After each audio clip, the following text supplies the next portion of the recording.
Yo, what's up guys? So today we're going to be having a Yu-Gi-Oh discussion video, and it all has to do with what's missing with the current state of Yu-Gi-Oh! And I actually think this goes a little bit further back than like this specific format, because it has to do with the way that the game is played now versus when a lot of people felt like Yu-Gi-Oh! Was at its peak. You know, there's always going to be players that prefer to play at like a format of, let's say, like GOAT format, or back in the Plant Synchro format, or even like the Blackwing format a long time ago. But I think the biggest difference with Yu-Gi-Oh! And this also has to do with more of a casual audience too, is that trap cards aren't really seeing too much play. Now, there's a huge difference between trap cards and a card like Impermanence, because it doesn't play like a normal trap card, obviously. It's mostly used as a hand trap, plus that other ability, if you do set it, it's kind of more like a traditional trap card. But for the most part, Yu-Gi-Oh! Has gotten to be way faster as a game in general, right? Where, again, when we look at any archetype and we see a trap card, we're like, okay, can I activate this instantly? No? Well, then I'm probably just not going to use it, right? Because going second into an opponent's board when you have a trap card, when majority of things just go ahead and negate certain things, there's too many omni negates in the game to really make some of these trap cards very viable, so to speak, because simply you just don't have the option to either even place it, because your opponent's just going to beat you before you get a chance to even set the card, or it's just going to be simply too slow because your opponent would already establish a board. But I also think about how the traps are oriented now. Obviously, hand traps play like trap cards where you're able to activate them from your hand, but here's where the difference comes between when Yu-Gi-Oh! Was, I feel like, at its peak for, I would say, majority of players. And, you know, it's hard to determine what everyone likes because everyone likes different things, but a lot of people prefer GOAT format. Again, a lot of people liked Yu-Gi-Oh! Back when the day when Torrential Tribute and Bottomless Trap Hole saw some play. But the thing with a trap card and how it is oriented is it would punish someone for doing something, right? Whereas now it feels like you can't really, you know, say that someone got punished just because they summoned a monster. I mean, there is back row, but this day and age, we have cards like Lightning Storm to completely get rid of like all the back row. Therefore, like 1/3 of the mechanic I feel like is missing in Yu-Gi-Oh! Obviously, we have monster spells and traps, right? But I feel like the trap idea in Yu-Gi-Oh! Was really unique compared to any other card game, right? This is more of like a crazy deep philosophical video for like card games too, because I feel like it's missing. And that's one thing I really liked about Yu-Gi-Oh!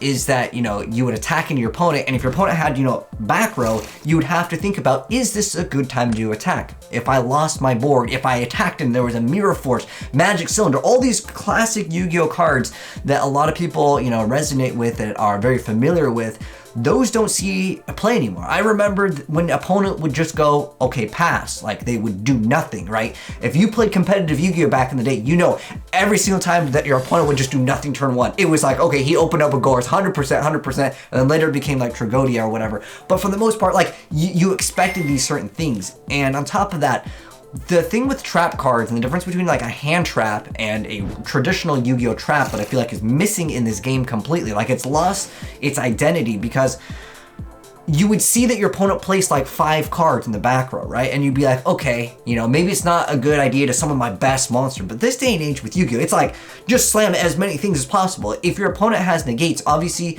you go ahead and plays down the card that, you know, your opponent, you know, might negate first, which kind of adds to the idea of like back in the day, you wouldn't maybe go for your best option of your best monster to summon first if your opponent has 5 back row, because you expect to see something, right?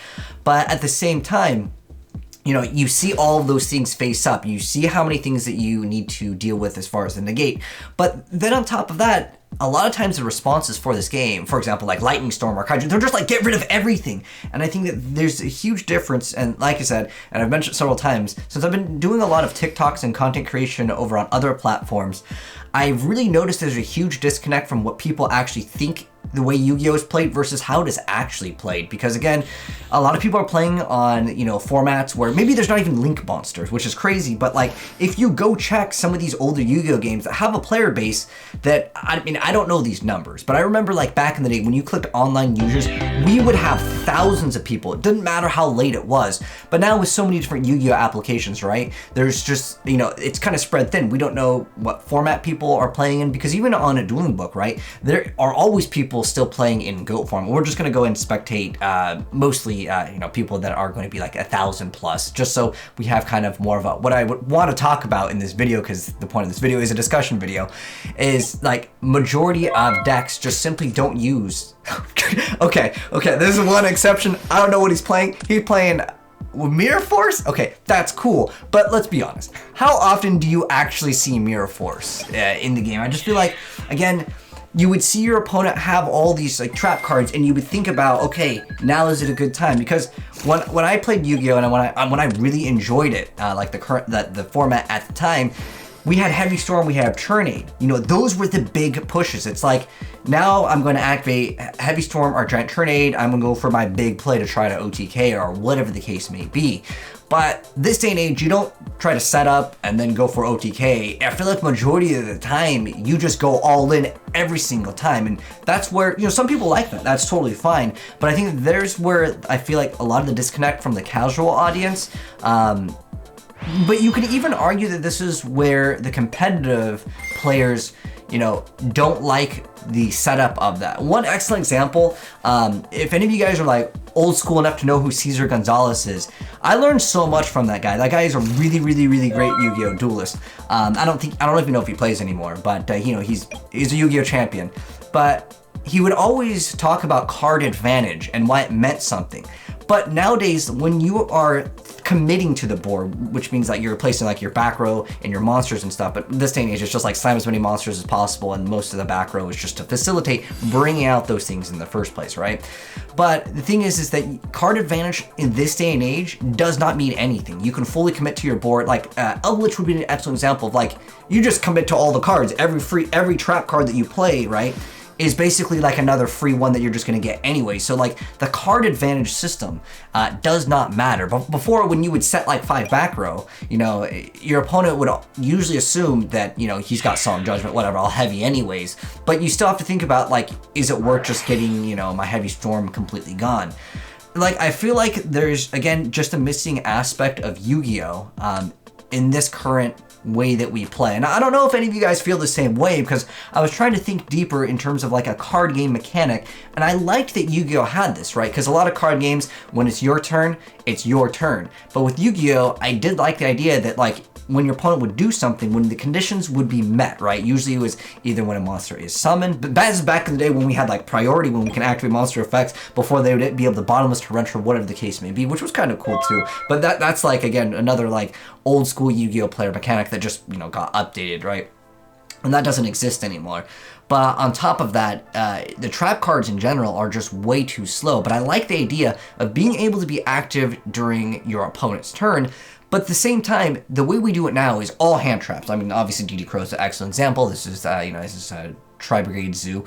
But for the most part, you are using cards in your hand, and that's where card advantage would still kind of take some play, but it's in what I would consider the unknown. Back in the day with the hand traps, it was literally just Gores until like Frog FTK came out. And if any of you guys remember when people were side decking Hanawadas, this is like a very interesting. This is like before Baylor's, before like, you know, Maxi. This was before a lot of stuff. But like a lot of times, like, that was the only thing that you had to worry about was, oh, does he have Gores, right? And nowadays it's like you just try to go for your plays. If they happen to have the hand trap, you go, oh, unlucky, man. I wish I had that one called by the grave. And like, it's just, I feel like it's difficult to read certain aspects of the game versus what you used to be able to do. And I think that, well, if you are a player that has played Yu-Gi-Oh for like a long time, you could kind of expect to see certain decks have a certain amount of, let's say, hand traps, or not play any of them because they maybe need their combo pieces, right?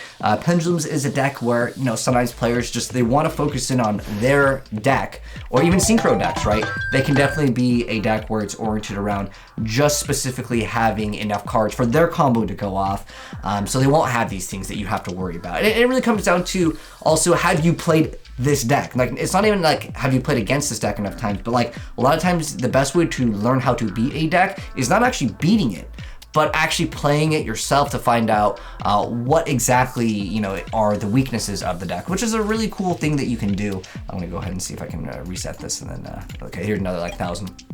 But I mean, this card over here, I guess you get to fusion summon. This one's technically this is a trap card. But if we look at majority of decks, right, I would say technically with this card, it's not more what I consider a traditional trap. This is a surprise. I'm fusioning a monster to lock you out and potentially playing the game too. I feel like too many of the cards, like maybe even there can only be one, essentially kind of like floodgatey. But I just think that the aspect of, even from the Yu-Gi-Oh TV show, cards like, you know, Mirror Force and Magic Cylinder. Magic Cylinder is kind of different though. Magic Cylinder, it did technically see some play in the sideboard back in the Yu-Gi-Oh time rulings.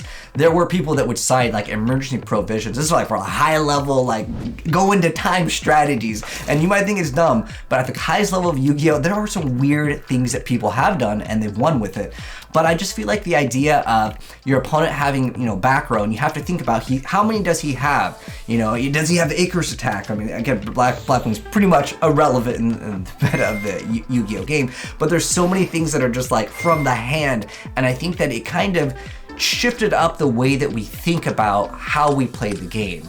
But I'm curious to know if any of you guys feel the same way, that traps are essentially a missing mechanic in Yu-Gi-Oh that used to exist in the game.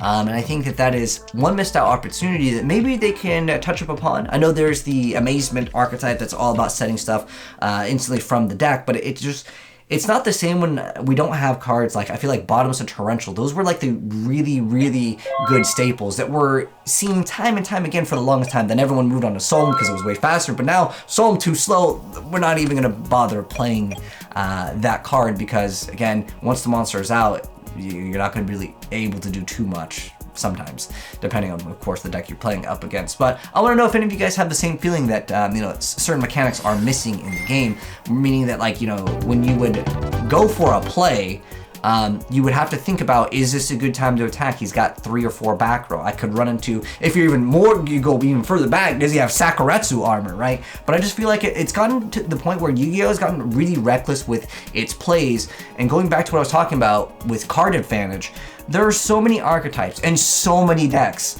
that literally can have one card, they have that one card, and they just go off completely. It doesn't matter. Cards in hand is no longer a question that you really need to ask in Yu-Gi-Oh!